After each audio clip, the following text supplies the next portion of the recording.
HSC পরীক্ষা 2026 এর form পূরণের সম্পূর্ণ নির্দেশিকা কারা কারা ফর্ম পূরণ করতে পারবে এই নিয়ে আজকে তোমাদের জানাচ্ছি যে কারা ফর্ম পূরণ করতে পারবে।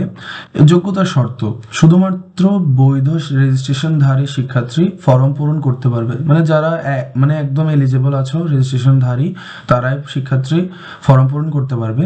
রেজিস্ট্রেশনে অন্তর্ভুক্ত নয় এমন কোনো বিষয়ে পরীক্ষায় অংশ নিলে সেই পরীক্ষা বাতিল গণ্য হবে। মানে রেজিস্ট্রেশনে অন্তর্ভুক্ত যেই সাবজেক্টগুলো আছে ওই সাবজেক্টের মধ্যেই পরীক্ষা দিতে হবে। এর বাইরে যদি কোনো পরীক্ষা অংশ নাও তাহলে সেই পরীক্ষা বাতিল বলে গণ্য হবে।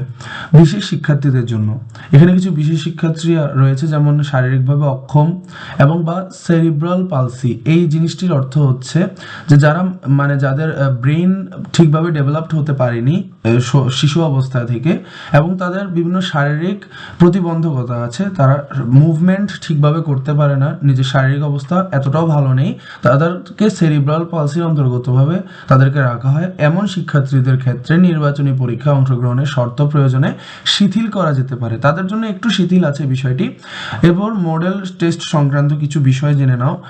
শিক্ষা প্রতিষ্ঠান প্রয়োজন অনুযায়ী বিষয়ভিত্তিক মডেল টেস্ট আয়োজন করতে পারে, তবে মডেল টেস্টে অংশগ্রহণ বাধ্যতামূলক নয়। মানে এটা আসলে ধরাধরি কোনো নিয়ম নেই যে তোমাকে মডেল টেস্টে অংশগ্রহণ করতেই হবে, এবং এর জন্য অতিরিক্ত কোনো ফি নেওয়া যাবে না, অতিরিক্ত কোনো ফি দিতে হবে না।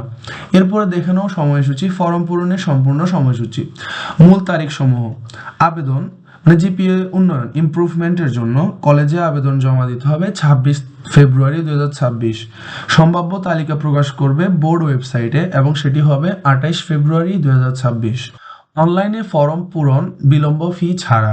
এখানে বিলম্ব ফি ছাড়া বলতে তুমি নির্দিষ্ট সময়ের মধ্যেই তুমি আবেদন ফর্ম পূরণটি করেছো এবং কোনো ধরনের লেট করনি, তো লেট করলে তোমার বিলম্ব ফি অ্যাড হতো, কিন্তু যেহেতু লেট করনি কোনো ধরনের বিলম্ব জরিমানা তোমার অ্যাড হচ্ছে না, তো 1 থেকে 9 মার্চের মধ্যে পূরণ এই ফর্ম পূরণটি করতে হয়। ফি জমা এর শেষ তারিখ বিলম্ব ফি ছাড়া হচ্ছে 10 মার্চ 2026। এর মধ্যে তোমার কোনো বিলম্ব জরিমানা নেওয়া হবে না। বিলম্ব ফি সহ ফর্ম পূরণ করতে হবে, মানে তুমি লেট করে ফেলেছো তাও ফর্ম পূরণ করছো এবং তার মধ্যে বিলম্ব ফি অ্যাড হবে, সেটি অনলাইনে দিতে হবে। তো 11 থেকে 18 মার্চের মধ্যে তোমাকে পূরণ করতে হবে এবং জমাও দিতে হবে 18 মার্চ 2026। এটা হচ্ছে শেষ তারিখ বিলম্ব করার জন্য, মানে তুমি লেট করার জন্য একটা নির্দিষ্ট সময় দেওয়া হয়েছে তোমাকে।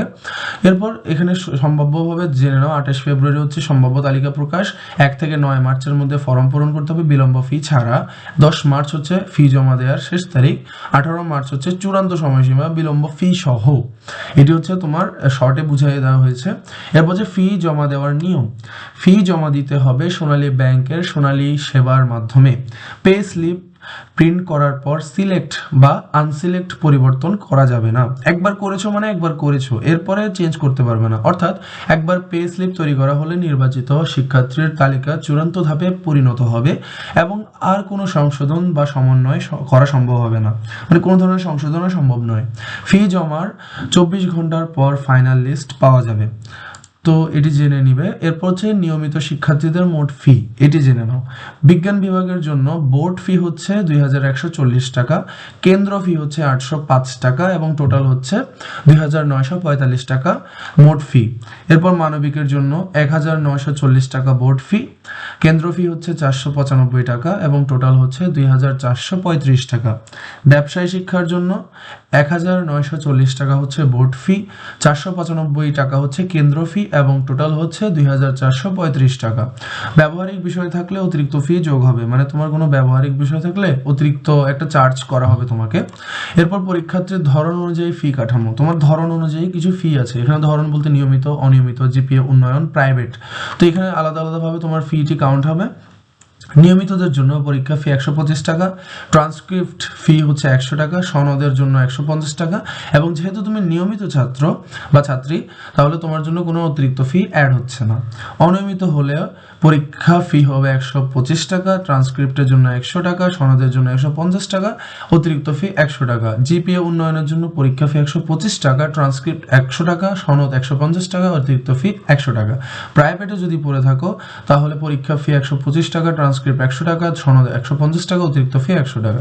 তো এখানে শুধু প্রিভিলেজ একটু পাচ্ছ নিয়মিত স্টুডেন্টরা। আর অতিরিক্ত ক্ষেত্রে যদি কেউ লেট করে বিলম্ব ফি হচ্ছে 100 টাকা, কেউ লেট করলে সেটি জরিমানা 100 টাকা।